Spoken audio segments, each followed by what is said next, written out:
The RCMP went public today on a story we've been breaking all week here on The National, telling reporters what we've been telling you, the identities of some of the young Canadian terrorists involved in the African gas plant attack that left dozens dead.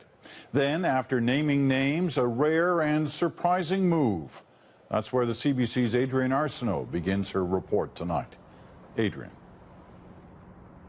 Peter, every day that goes by, the story starts to unfold a little bit more. To date, official response has been sparse, but that is starting to change.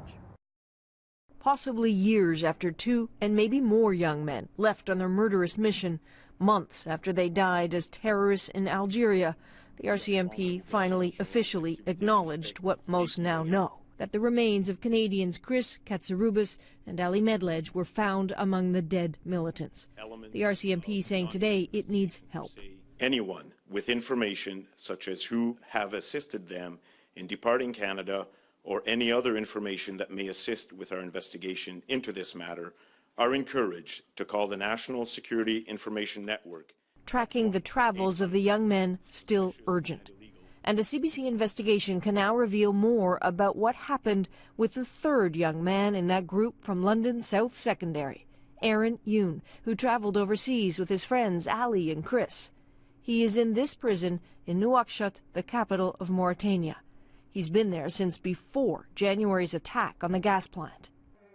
Before being arrested, he was here at this religious school in Mauritania with reportedly Americans and Europeans studying the Quran.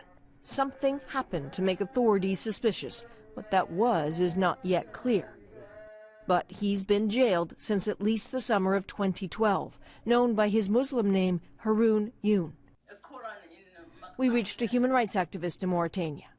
With an interpreter at his side, he explained that he too had been in jail and saw Youn behind bars. Can we ask you about his last name? Haroun Youn. He say Haroun Youn. Haroun Youn is the man he saw in prison. Yeah. Why was he arrested?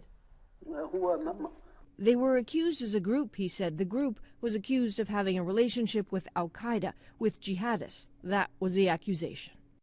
In July 2012, the activist, then out of jail, wrote about the young Canadian. Other prisoners had contacted him with borrowed phones to say Youn had a urinary tract infection, had briefly lost consciousness. They were frantic. The prisoners rushed to carry Youn to the gates to try to get him help. I remember this story. This man, he's crying because he's suffering about his urinary infection. Youn is reportedly fine now, professing his innocence absolutely, but still behind bars.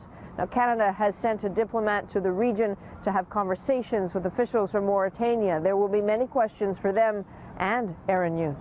Peter? Adrian Arsenault reporting from London, Ontario again tonight. Thanks, Adrian.